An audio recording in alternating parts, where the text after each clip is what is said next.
Hello Steven, welcome back to another rail fanning video from Winnipeg, Fomer. On October 10th, we chased the Prairie Dog Central on a freight run to Warren, Manitoba, the first in years for me and the railway itself. I've only ever seen them running just to the north of Grassie. In fact, like I said, they haven't actually run to the town of Warren in years. They've only stored cars just to the south of town. Me personally, I haven't seen them there since maybe 2007, 2008 when I rode the passenger train there. The power today were the two iconic GP9 locomotives, 4138 and 1685.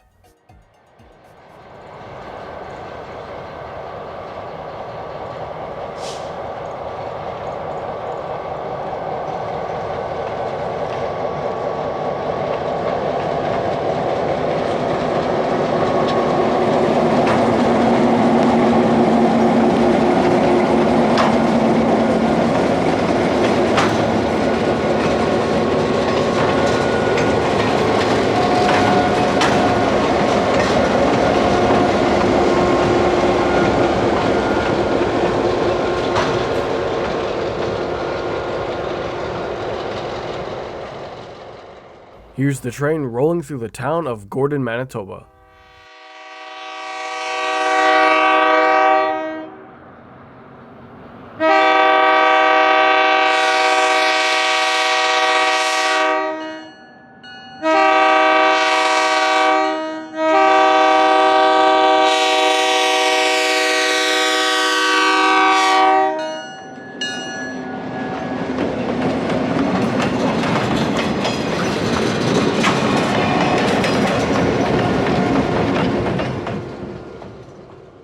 After that, we stopped in Grassie at the Heritage Village and train station. There were some other guys out with a new backhoe for the maintenance division of PDC, Prairie Rail Solutions. After they rolled by, the train rolled through the town. The point of this run today was to bring the flat car sandwich between the units as close to, if not right to the end of track up in Warren.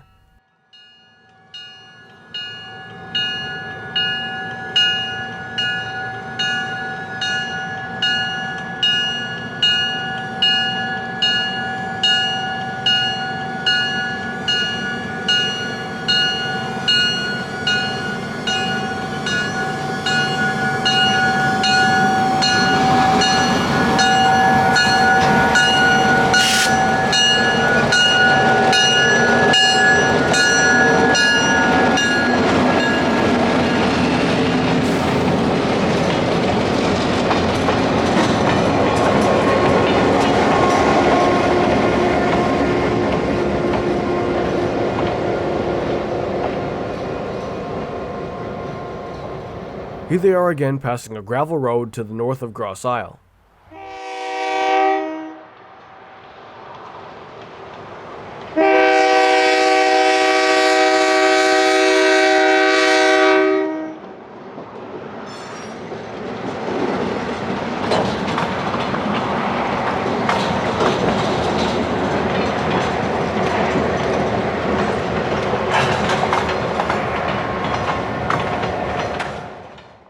From the track condition up here at the Highway 67 crossing, it's clear it's been a while since the train has been up here. Seeing as there were some hopper cars left up here, they had to shove them back across the highway. Don't even say it. I know you want to, just don't.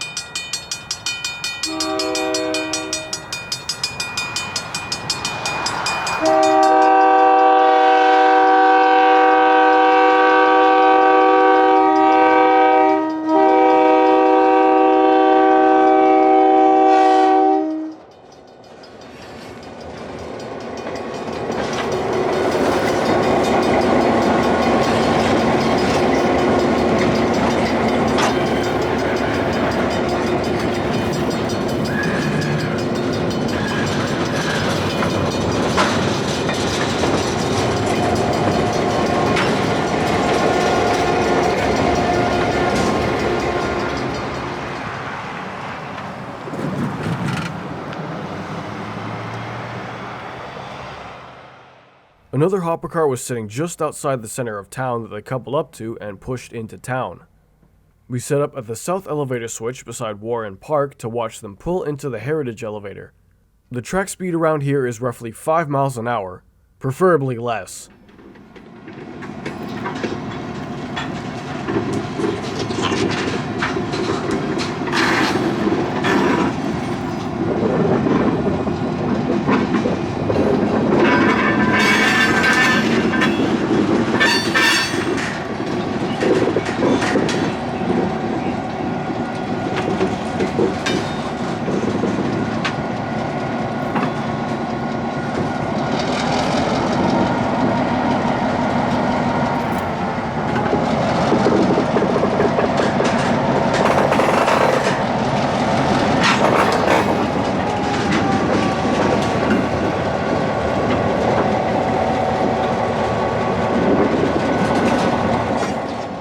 After they pushed the hoppers onto the old elevator track, they used the former BNSF 1685 to push the flat car down the line.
You can definitely tell by the track condition that it's been a hot minute since the train has gone by. The train had to inch over crossings that had been covered with gravel over years of no rail traffic. We even helped the crew dig the tracks out. After the crew gave us the shovel back that we lent them to help them dig the railheads out, 1685 trundled along up towards the actual end of track.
It's so crazy to think that towns to the north, just past us 100-ish feet of rails before the actual end of track, have not seen a train in 30 years come 2026. After the major customers along the branch line closed in the early to mid-90s, CN, during their privatization restructuring and the purge of low-revenue lines, decided that the Oak Point sub needed to go after 90 years of service. The majority of the line was closed in 1996, while some sections, like from miles 0 to 4, lasted until 2000 allegedly, and a section between mile 4 and 6.8 was run by CP to serve Paul's Hauling, a transload facility, until they closed around 2019, and the track was finally disconnected from any active network in the fall of 2020, not to mention ripped out and paved over across major streets in the St. James industrial area.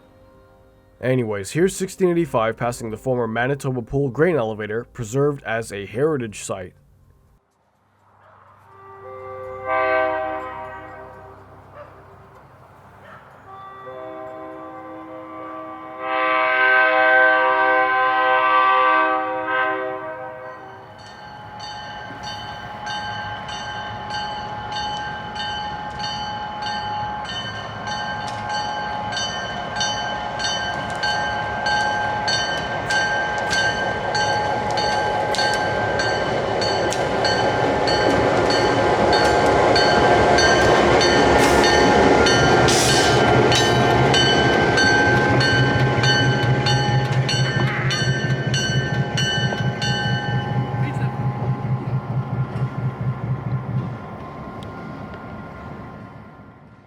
After that, some curious kids on lunch break from school came over to the locomotive to see what was up. Seeing as some kids hadn't seen a train in a while, or even in the case of one kid, hadn't seen a train ever, the crew let some of them take a tour of the engines before the return trip south. It was nice to see them get a little bit of positive community engagement out of this little freight run.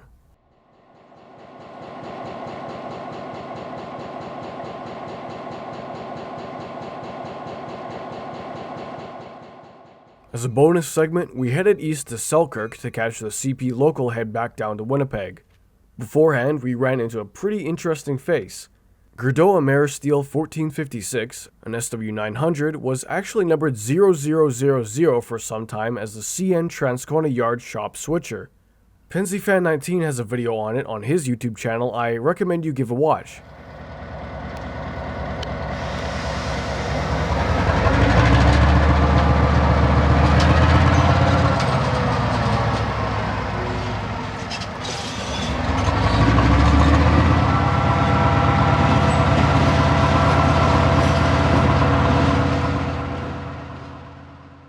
After the engine disappeared back into the steel mill, we headed south to see the CP F26 leaving Selkirk for Winnipeg.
Here they are passing a really neat spot we found mid-chase in the St. Andrews area. It's crazy to think this branch line that sees 10-mile-an-hour freight trains today hosted 60-mile-an-hour passenger trains headed to and from the beaches along the lake.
After that, the train made its way south to Winnipeg, and so did we, to end off a pretty cool day on some branch lines.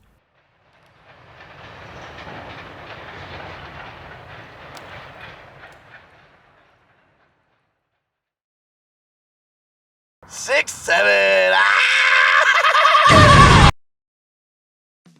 Alright, thanks for watching everyone, hope you enjoyed. Feel free to like, comment, and subscribe for more mediocre train content coming soon. I don't know. Of course, a huge shout out to the channel members listed right here. And as always, you know the drill. Be nice in the comments, don't diddle kids, don't derail trains for clout. See you next Tuesday.